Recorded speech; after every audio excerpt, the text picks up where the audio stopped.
Avoidance.com, coming to you today with some information on some new technologies you may see on vehicles that you have purchased or will be purchasing in the future.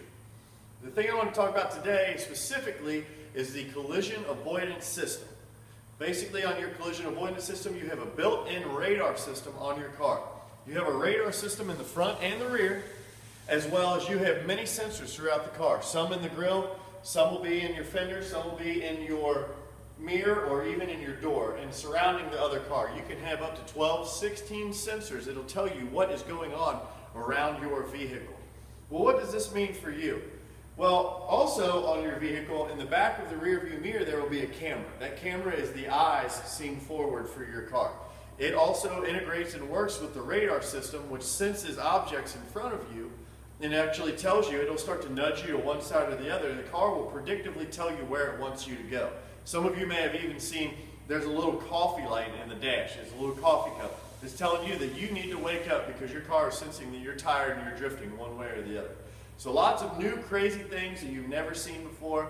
Automation is where the world's going. Our cars are going to be having some autopilot. Some of our cars already do, like the Tesla.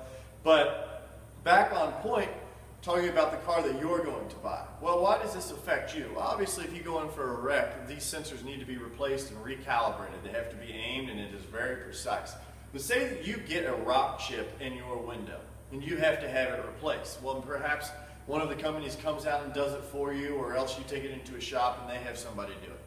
Well, that window never actually goes back to the exact spot that it was. With the urethane and the seals around the window, it's impossible to get that window to go back to the exact spot that it was in. So even a deviation of 1/16 of an inch can cause that camera to misread by 20 feet one way or 20 feet the other. Well, what does that mean? You're driving down the road, it's a very foggy day. Your car would otherwise nudge you to one side or the other to warn you of the obstruction ahead. Well, today it doesn't do it because it thinks that an obstruction is 20 feet off to the side of the road. Well, perhaps you get up on it and you don't have enough time to stop. That could cause a serious collision and a serious injury for you. Otherwise, it may cause a false activation to try to nudge your car one way or the other.